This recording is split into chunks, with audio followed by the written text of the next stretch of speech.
So here's where it starts to get interesting. Hand 103, Farber raises from the button, and Ryan calls from the big blind. Flop comes 10 of hearts, 6 of spades, 3 of clubs. Farber bets, Riess calls. Turn is king of spades. Riess checks. Farber bets 3.1 million. Riess folds. 2 hands later, Riess raises 1.3 million from under the gun.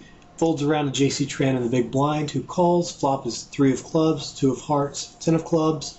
Tran checks, folds to a $1.6 million bet. Farber wins. 2 hands later, it folds around to J.C. Tran in the small blind, who raises to 1.4 million. J. Farber re-raises to 3.1 million. But Tran wasn't done. He came back with a re-raise to 6.4 million, with 14.7 million behind. Farber thought for a minute, then 5 bets to 10 million, which would effectively put Tran all in. Tran folds. Farber wins another big pot.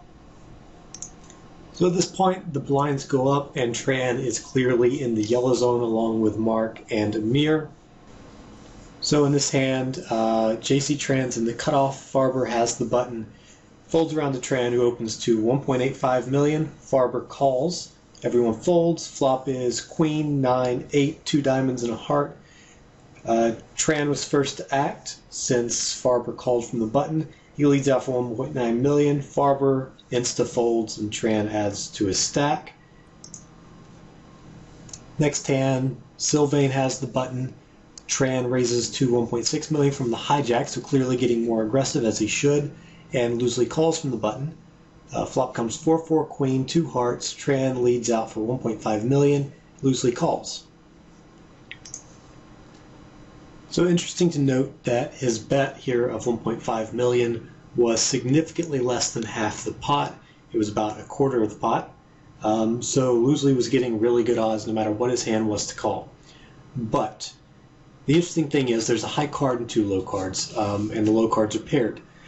So what this essentially does is allows Tran to make a bet smaller than a normal C bet, because if Loosely has a hand, he's going to raise, and he's going to raise whether Tran bets 2.5 or 3 or 4 million or just 1.5.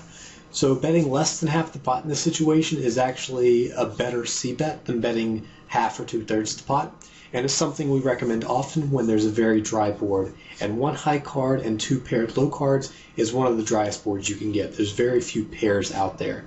So if he doesn't have a pair, if he has something like 6-7, he's going to fold whether you bet 1.5 or 2.5. This is a way to save some chips. So the turn was the ace of hearts, and this time Tran checks and Sylvain checks behind. The river is the 10 of clubs. Again, Tran checks, and Sylvain checks, and Tran shows king of hearts, queen of clubs. Definitely an interesting hand from Tran's part. I believe it's very well played. So on the flop, he had top pair, and he had a redraw to the flush. So he bet 1.5 million, and it was an underbet to the pot as we discussed, but he had a great hand. What he was hoping to do was be able to get in a stack with his top pair, good kicker. Maybe he hoped Sylvain would check raise him here, but whatever the case, he's hoping to stack off this hand. On the turn comes the ace of hearts, which actually improves Tran's hand somewhat, but is scary because Sylvain might have called with an ace. So he does check to him. I believe he intends to call a bet here. You can't just check and fold because the ace comes. That's seeing monsters under the bed. But Tran also knows that now if Sylvain did call with a weaker queen, the only hope he has to win this pot is his heart. And he does have the draw in the nuts here. So he's not afraid of the flush coming. It would actually help him. But he knows he's just going to split the pot with any queen. So I believe he checks here to hope to see the river card and have it be a heart.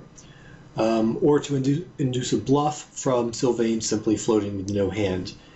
Finally the river comes, and Tran knows he's losing to the ace. Sylvain likely does not have a 10. There's no reason he would call with a 10. And he's splitting with any queen, so he has no value in a value bet. So he does decide just to check here. Definitely well played from Tran. He won, I believe, the most that he could have won. He might have bet a little bit more on the flop, but betting less than half pot allows him to disguise his bluffs later when he does bluff for less than a normal c-bet size. couple hands later, McLaughlin has the button. He raises to 1.6 million. Definitely needs to be more aggressive here. He is short stacked. Tran re-raises to 3.4 million from the small blind. McLaughlin moves all in for 8.8 million. Tran is of course pot committed here. He's only calling 5.4 million to go. He stands to win a 17 million, 18 million chip pot here. So he's definitely pot committed. McLaughlin has the ace king of hearts. Tran has the ace 7 off suit. So definitely not a bad call here.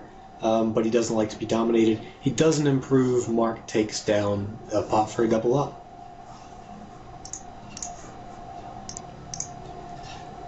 So about a dozen hands later, we have a bust out hand. This is hand number 157. Mark raises to 1.6 million against Farber's button. Farber attacks back with a re-raise to 3.8 million. McLaughlin fires back to 8.7 million, and Farber makes it 19.4 to go with the 5 bet. The ball's now in McLaughlin's court, who moved all in for 3.86 million, and Farber calls. The two hands turn face up. Farber had the pocket aces versus McLaughlin's pocket kings. Unfortunately, this is how it happens in poker sometimes. Both players had great hands. McLaughlin hopes that he's going to double up here with the kings against Farber, who's known to be a loose player. Unfortunately, he doesn't. He gets it in behind and he doesn't suck out. So McLaughlin goes out 6th. 4 hands later, Tran has the button with 9 million. He's down to, about 6M here, so he needs to be very aggressive. And it does fold to him, and he jams. A great jam here. He had ace 7. Farber did call with king queen. Flop comes king jack 9. Farber has the lead. Turn is the 5 of diamonds. 6 is the river is the 6 of hearts. Does not improve Tran. He needed an ace there on the river. He didn't get it, so Tran, the former chip leader, 2-time World Series of Poker gold bracelet winner, and our personal pick for the winner of this game, has been knocked out. So the blinds have gone up again, and we're playing four-handed. In this position, Sylvain is really on the ropes. He has very, very few hands. At best, he has 15 hands before he's completely blinded out. His goal now is to double up with really any 2 cards. He's going to raise in order to get maybe 1 or 2 players to fold, but he really wants to get it in or steal the blinds. So that's exactly what happens here. Hand number 170 folds around to Sylvain in the small blind, who goes all in against Ryan Riess. A reasonably good all in. He had queen 7 off suit. Riess snap calls with the ace 10, and Sylvain does not double up. He goes broke, and he's out 4th for a $2.8 million finish. And we're on to 3-handed. The very next hand, we have a dead button because Sylvain was busted out. Amir raised all in for 21.1 million. He was called by Ryan Riess holding 10s.